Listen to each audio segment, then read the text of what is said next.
Day one of vetting of cabinet nominees, and the Committee on Appointment has stated that it has interviewed the first three nominees, namely Anne Waiguru to the position of Devolution and Planning, followed by Ambassador Rachel Mamo to the position of Defense, followed by Ambassador Amina Mohammed to the position of Foreign Affairs. And they state that they started with this order because the three who they interviewed did not have any memorandums from the public questioning their nomination.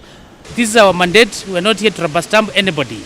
That's why you're asking those questions, for them to come and justify whether they suit that position or they don't.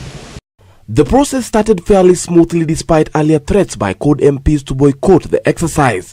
First to appear before the committee was Anne Waiguru, who was put to task on her commitment to deliver on devolution. She was pinned down on reports that she was among government officials resisting the decentralization of resources.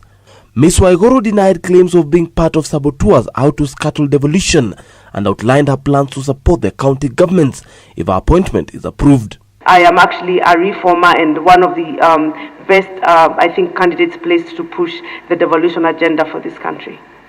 Second to appear was Ambassador Rachel Omamo, whose nomination sparked debate on whether a woman can handle the security docket.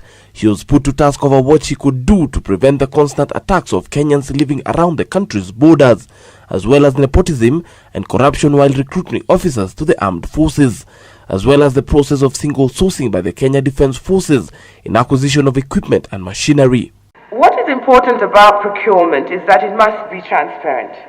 It must be as transparent and as competitive as it can possibly be within the constraints of an organization such as the Defense Forces.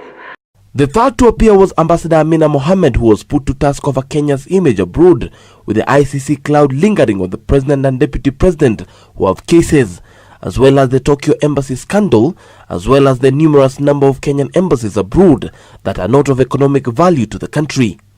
If we needed to, we would move the resources that have been allocated for that mission to parts of the world where we can derive maximum benefit and quick benefit. In the afternoon, the committee interviewed Professor Jacob Kaimenyi, Cabinet Secretary nominee for Education, Science and Technology, and Henry Rotich, nominee to the National Treasury. These were the only nominees in the first batch of 5 candidates whose submissions had been made from the public, challenging their nomination. The highlights of the end of day one of vetting of Cabinet Secretary was the presence of CORD legislators in the Committee on Appointments after they threatened to pull out of all parliamentary committees over a stalemate in the House. The key word on this was that they were conducting their mandate and they could not let the government's nominees pass without providing checks and balances. Reporting from KICC for JS7, I'm Shem Oluchiri.